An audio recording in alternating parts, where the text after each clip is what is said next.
Hi, everyone. This is Lynn with Yoga Story Express, and this is our first podcast since 2023. I think I only did one in 2023, and I'm going to try to make this a little bit more of a regular thing. I'm recording here from the studio, so if you hear a little bit of background noise with teachers and students, that's what's going on here in the background. But I've got with me Casey Kuth today. Hi, Casey. How are you? Hi, I am great. Good. Now you've been teaching at Yoga Story for a really long time. Do you know how long you've been an official teacher? Um, yes, almost 10 years. Oh I my got my goodness. certification in November of 15. Oh, So, fantastic. Yeah. yeah. Yep. So coming up on my 10th year, and I just love it. I That's really, awesome. really love it. So why'd you get into yoga? Just the initial Well, practice before you became a teacher. yes, initially it was purely a training tool. I was running a lot. I started running. And I, went through the process that runners do. You do the 5K, you do the 10K, you do the half, and you're like, I need a marathon. So I had signed up for my first marathon, and I had read that yoga was really great for keeping, strength and muscles and all these things to prevent injury. And so I found a yoga class purely as a training tool to help me to finish my first marathon without injury. And did it help? It did help, and I was hooked. I started at my local gym doing yoga, and then I came to your class. You were doing a fundraiser for Girls on the Run, Oh, that's and right. that was Yeah. the very first yoga class I ever went to at Yoga Story, of course, at the tiny other studio, and I was hooked. I was like, this is amazing. This is more than just movement. This is like my heart. I love this, and so that Yeah, was the because you were beginning. really involved in Girls on the Run too. Yes, taught for over 10 years. Yeah, Yeah. coached. So what then made you want to make the leap from being a student to a teacher? Well, I saw how it helped me so much, and it was just a life-changing journey. And I just wanted to share that with other beginners. As you know, I taught begin for so long, and that was really where my heart was, to just share yoga with people for the first time, to offer them the grace that yoga offers, and just it's different from, anything else. So, what have been some of the trainings in the 10 years that you've been a teacher? What are some of the training? If you don't know, for those in the audience, as a yoga teacher, you're supposed to do just like any other profession, continuing education, credits, and trainings can be one of those. You can do them in different ways, but going to trainings can be one way. So, what are some of the trainings that you've taken along the way in your 10 years that have been some of your favorite ones? I did, of course, the 200 hour with you, which was amazing. And then I've done yoga for kids through you guys, which was super fun. Just learning how to incorporate stories and different kind of movements, really creative movements that are exciting for kids. Then I did my 300 hour during, what year was that in? 21. In the Yes. spring of 21, I did a 300 hour, and that was virtual, which on all Zoom calls, and that was so very different.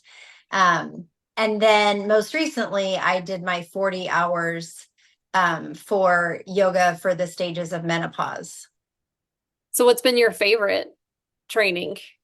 Well, I really, really, just from the very beginning, have to say that my first 200 hour was my favorite, just because it was such a just a life changing, the bonds that were created, just the friendships that I still have, Hmm. that were the people that were in my class, and just the very beginning. You know how, like, your first is always the sweetest kind of thing. Oh So yeah. I I still keep up with some of my 200-hour yoga teacher trainee people at the studio that I went to train was in Iowa City, Iowa. And eventually one of the graduates, like that was her home studio as well.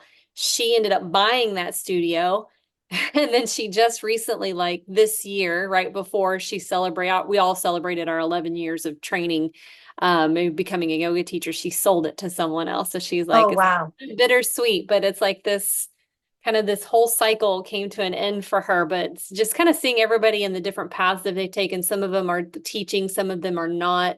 But it's, yeah, that 200 hour is always like the first one is kind of like that one that gets you right there in the Yeah. heart feels. Right. Well, let's talk about that last one that you went to, the yoga for the stages of menopause. So let's talk menopause. And I love that it's come to be very popular now to talk about because it's something that every single biological female has to go through, every single one of us. And several women have symptoms, and some of them don't have as like it's varying. And it's sometimes very hard for doctors to understand like that this crazy skin itching is related Yes. to Right. Right. crazy stuff like that. So talk a little bit about that training. So I found the training just because I am in the middle of this change of this myself. I am still perimenopause. So I just started looking online and, on Instagram, following people that were, talked about it or had information or knew things about scientific studies. And so it kind of led me to finding Neve, who is Yinstinct yoga, and she's actually out of Ireland. And so she just started posting about how she was having a yoga for the stages of menopause training. And I was right away just so fascinated by that. So started, corresponding with her a little bit and reading more about what she offered in her training. And I was like, this is so amazing that it is something that, like in the very beginning, I wanted to just share the grace and the difference of yoga and how it can be in people's lives. And I'm like, of course it works in menopause, and how it can help us through these crazy symptoms and through, rediscovering our own bodies kind of thing. Yeah. Um, but she was precious, so much information. And then the people that actually, there were other women in the training, and they were from Switzerland and England and Ireland. And so it was fun and so eye-opening to be able to speak to women literally across the globe and hear that this is this is like we're all feeling the same. We're all feeling, like not heard and underserved. And yeah, this is global, and this is, like you said, every single woman is going to go through it. And I'm all for support, Well, yeah, because the full support. you said you're perimenopause. Do you mind telling people how old you are? I am 50. So you're 50, I'm perimenopause, I'm 44.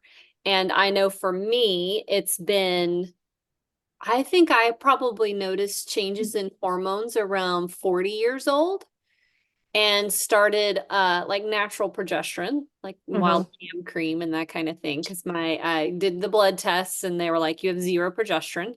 And then there was a lot of mental changes, a lot of anxiety, a lot of Yes. just felt like I was going a little crazy, Hmm. which it could have been possible, but at the same time, it was it was never talked about. Like I never Yeah. heard the term perimenopause, that there was something that happened in your body for at least, I mean, it's like it can be several years. And that's why I Yeah. like to kind of talking about this in stages and phases because we get to a certain age, it feels like women become less and less valued.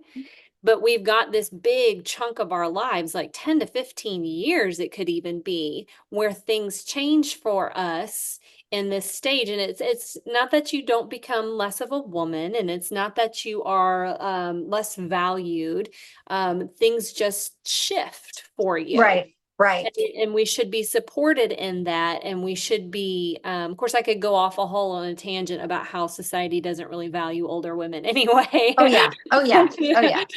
Hopefully that's starting to shift and change in that, we can definitely be of value and be of worth and still be feminine and a woman when we're past the menopause stage. Absolutely, absolutely. So what has been some of your personal experience? I know for me, it's been like a little heightened anxiety, and I've been gotten on HRT, and that's helped me immensely. And that's not for every woman, but for me, it was great. But I was getting like strange tendon pain, and sometimes a little, although I think the hot flashes may have been dehydration related, but sometimes Hmm. hot flashes, and sometimes let's say, of course, that like really bad PMS became really, really bad, Hmm. really bad. Like I was like, I've never had it this bad before. And it was the lack of progesterone, strange tendon pain, and really hard time recovering from what I'd like this workouts that I used to Right, always do. What has been some right. of your personal experience with this stage of life? Um, well, for me, anxiety, so much anxiety, and the joy of my was that it started right during COVID. Fun. So it was so cool. So I work in elementary school, so school was closed. I was home by myself. My husband still had to go to work, and I was home a lot. And it was this feeling of doom and gloom and depression and loneliness. And like, I have never had that. I've never struggled with that before. And that was the biggest thing. And then just crazy bleeding, um, just my emotions, Mhm. beside the anxiety, the very extreme anger, they call it meno rage. It was all over the place, as well as um, vertigo. Those people that know me know that I have struggled with vertigo for years, and I don't have it anymore. And I think it was just my body and the treatments that I have discovered personally, and just realizing that was all part of my change. And it's so scary to go through it. And I had no idea. I did not connect it to anything, because I thought menopause was just one day I was going to wake up and then there wouldn't be a period anymore. And Yeah, okay, I'm done now. That was cool. I didn't realize it was years of gradual change, and yeah. your body, recalculating and moving through this. I had no idea. Yeah, they call it a neuroendocrine change that it affects your brain because Yes. of the chemicals in our body, progesterone, estrogen, and testosterone. And then it's also affects your endocrine system. So your ability to put muscle on, your ability to have that metabolism, Yeah. it Yep. affects your ability to process sugar and glucose and all that fun stuff. And so your body, yeah, your brain literally has to, I heard the best kind of description of why people get brain fog in menopause is that your brain allocates a certain amount of energy to ovulation. And so when you stop ovulating and then therefore you don't have your period anymore, that your brain literally has to reroute those neuron connections, the chemical or the electrical connections in your brain to something else because Hmm. it no longer needs that connection, that energy storage to go to ovulation. So now it needs to go to something else. So then there's this little time of brain fog where your Hmm. body is literally, like you said, recalculating to, Hmm. allocate that energy to somewhere else. And so we get like, I think it's almost shamed and looked down on for having brain fog. It's like we can't really help it if we're having Right. brain fog or getting forgetful or whatnot, because our brain is literally having to find new, paths, neural pathways, because it doesn't need ovulate anymore. Yeah. So yeah. And then the other thing, what else did you say about so I'm having one of those moments too It's okay. with the I'm sure I'll think about it as we talk through this. Um, so your workshop coming up next weekend is called Phases of the Aging Goddess, which I love that title because we all age. Nobody escapes it. Like, of course, society wants to try to sell us something to keep us from Yes. having to escape Yes. it all. But why that title? What was your vision when it came to Phases of the Aging Goddess? Well, in all of this, and my discovery and just my personal growth, and things that I have just found such comfort in realizing that I am cyclical. You know what I mean? This is a cycle. My life Yeah. from the beginning, women's lives are so beautifully cyclical in the way that we, like the moon, have our phases and we go through, and I just love that connection. And so that's why, of course, I was like, this is a phase. This is a phase that is beautiful as any phase of the moon. And that feminine energy, and just realizing that we need to look at this as a beautiful thing. And I want to shift my focus and help other women to be able to shift the focus and realizing it's a phase. This is not the end. This is not a definite stop. It's a phase, and things change, and we'll continue moving forward. And it's a beautiful thing to celebrate. I really like that mindset because I feel like I mean, it's difficult. It can be difficult for many women. Some women It don't have is.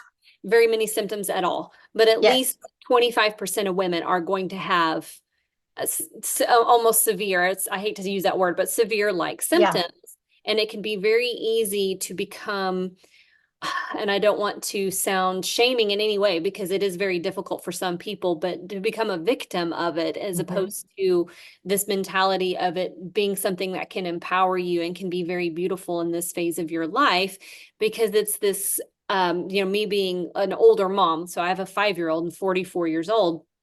It's this transition of no longer having to be the nurturer and the Yeah. one that like brings up the children, and you can move into something different, and that we can embrace this as opposed to trying to hold off aging for as long as possible, stay as young Hmm. as you can for as long as possible.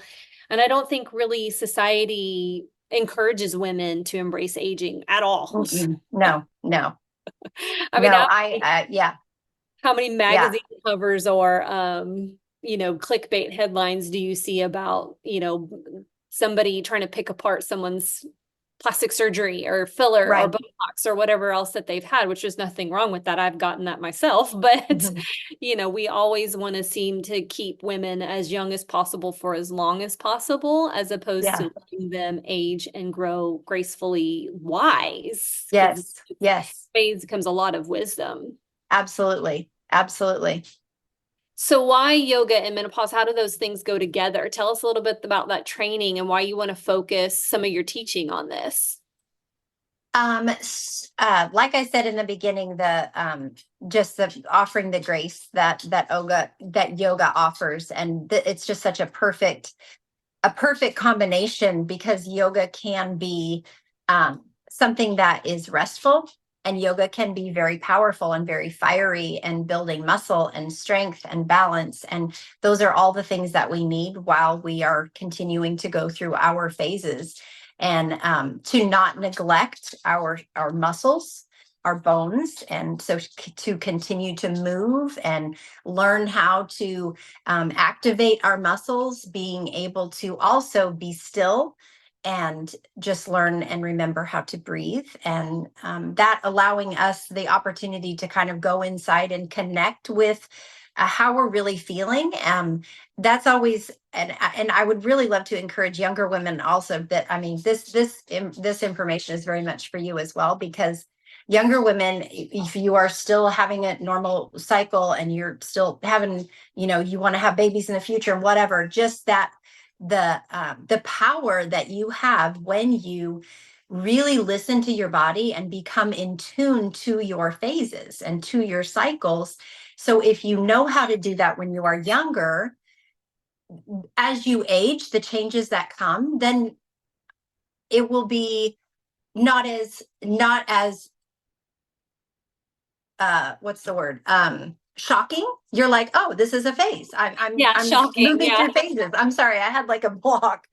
Yeah, there it is again. So but it is all, like I said, it is all cyclical, and yoga is like that. If you have ever come to one of my yoga 101 workshops, I always tell about how yoga is for every single stage of life. And I talk about how at the very beginning of a yoga class, usually, the teacher will start in child's pose or in shavasana. We start with stillness, and we very slowly come into movement, just like when we are tiny.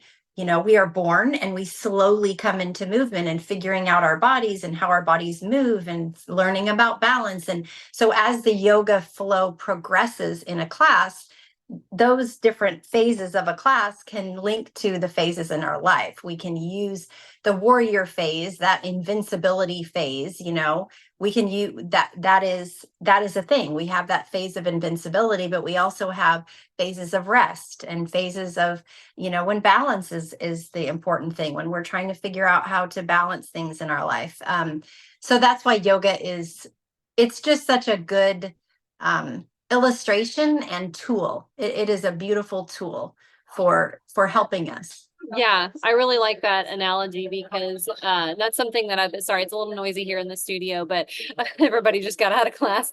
But I've been focusing a lot on in my classes that kind of mantra of everything being a cycle that, if you think about women in either 26, 28, some, have varying cycles, but follows a little bit of the moon cycle. Yes, And yes. we, unlike men, we complete a full phase within a month-ish Mhm. time, as opposed to men are a bit more 24 hours. They take Yeah. over every 24 hours.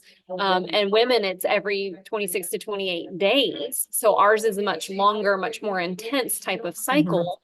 And not only does that cycle happen within, a month, but like you said, from birth through young children age into young adult into that, if you like, fertile and having children or not having children, even if you Mhm. don't decide, even if you decide not to have children, you're still going to go through these Absolutely.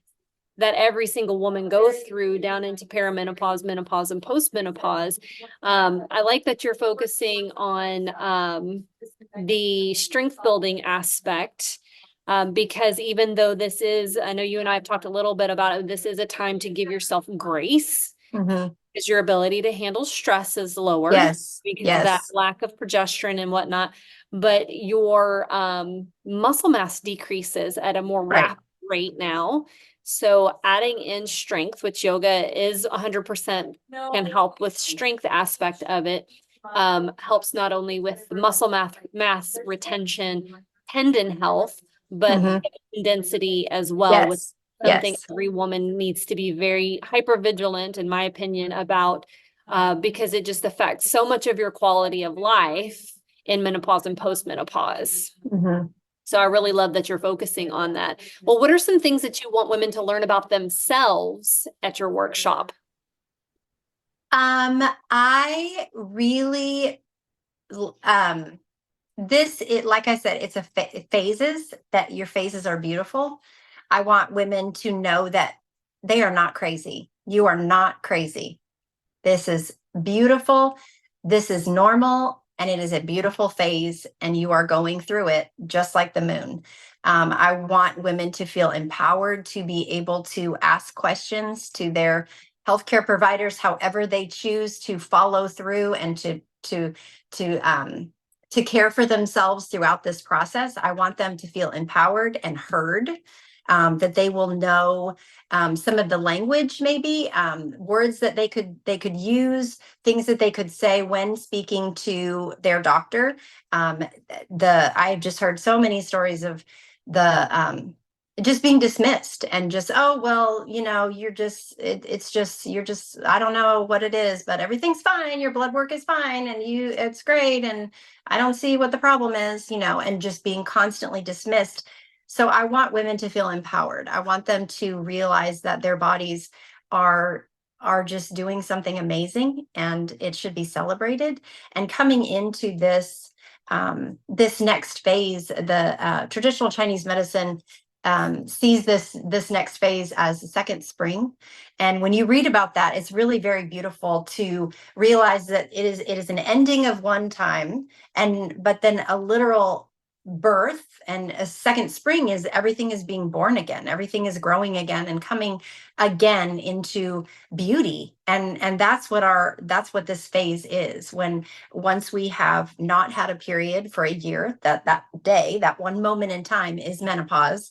And then from there on is your second spring, and you can very powerfully choose how to move forward, and to feel that it is a beautiful beginning, and you now are sort of like the what's the word, like the goddess, like the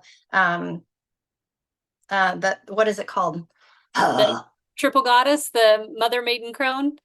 Yeah, yes, Maiden, yes, maiden mother crone. I really hate when yes. it's called a crone because then what you think of is not like No, it's the seed. It's the seed. We're the seed, because that it has everything in it. It's the ultimate wisdom. there you go. So I'm just like, it's such a beautiful, exciting thing, and I just want to share that with women. I want Yes. them to feel empowered and yeah, and excited about what's to come. I think that support is really important in this phase of life too, because as you mentioned, that you're not crazy, that you're gonna feel crazy. Yes. It's not to be taken lightly in the fact that like I think a lot of people are just kind of, oh, it's just hormones, like brush it off, it's just Yeah. hormones.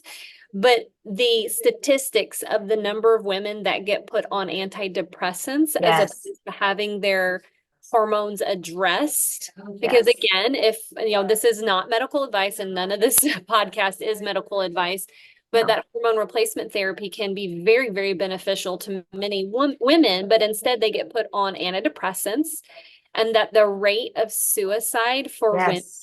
escalates so much like after 50 years old. It's really Yes. scary because then Yeah. we're losing those women who are the grandmothers Yeah. and the wise ones and the ones that are there, teaching the young daughter Yes. or the young, I have sons, so I want to be the one that teaches my young sons about, if they choose to have a relationship with a female partner, like how are some things that you can help navigate that in a healthy way, Right. being that wisdom for them. And I want to be around for that. So for me, like, Hmm. that's why I chose hormone replacement therapy, because I'd have like moments in time before my period where like I'm like I don't want to be here anymore. This is Yeah. just, and I would know that's not me talking. Right.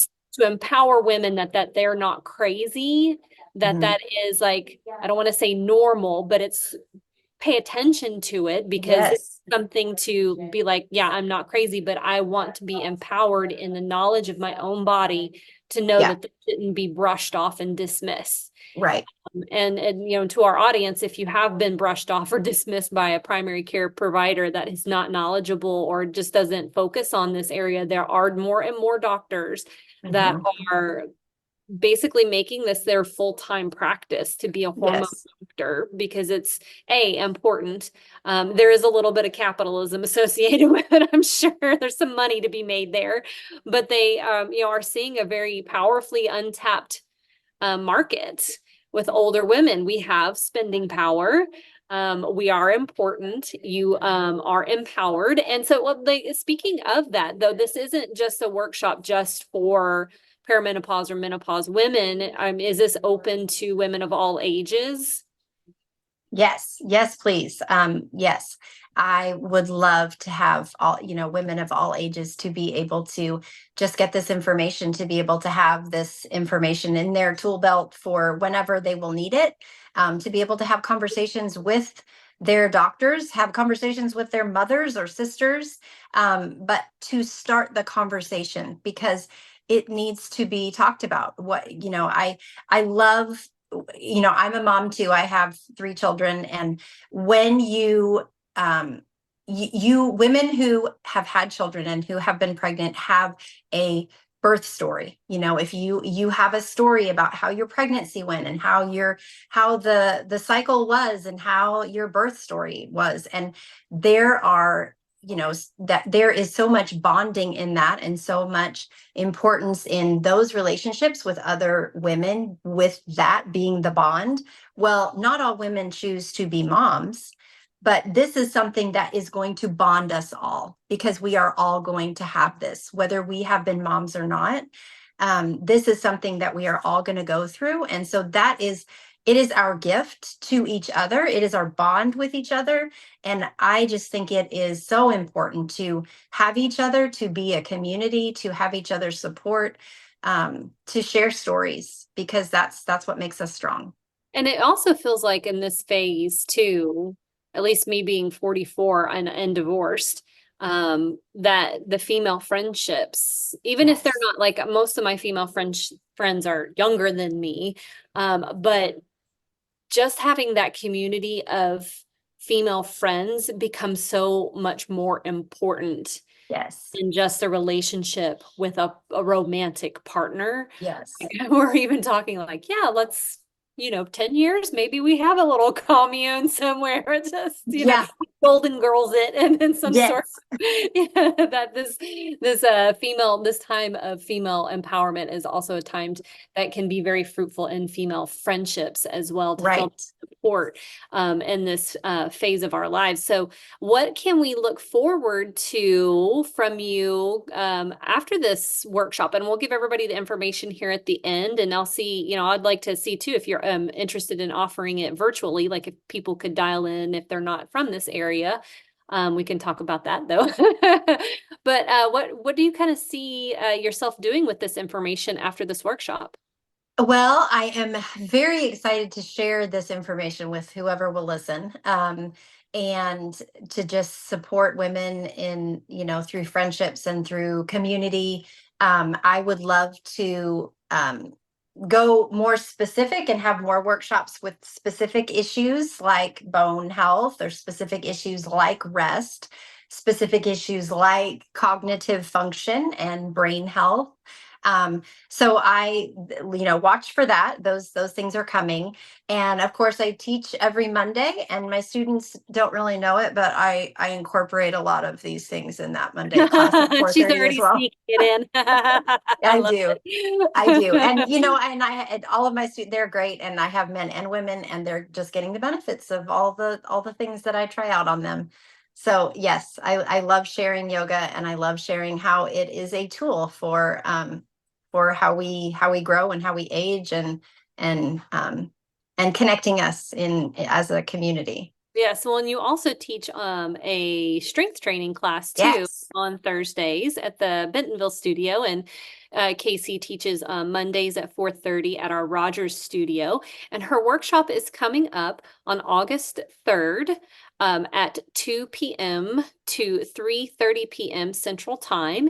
And if anybody is interested in joining virtually that is not in the Northwest Arkansas area, please email Lynn at grow.yogastory@gmail.com, and I'll put all of that in the show notes in case I can convince Casey to dial that in virtually on Zoom and then work the microphone if anybody is interested in doing that virtually. We'll see if we can't get that worked out for you. Casey, thank you so much for talking with me today about phases of the aging goddess yoga for menopause. Thank you so much. I really, really appreciate your highlighting this, and just your friendship too, and your support. And as a woman, I really, really appreciate it. Absolutely. All right. Thank you, everybody.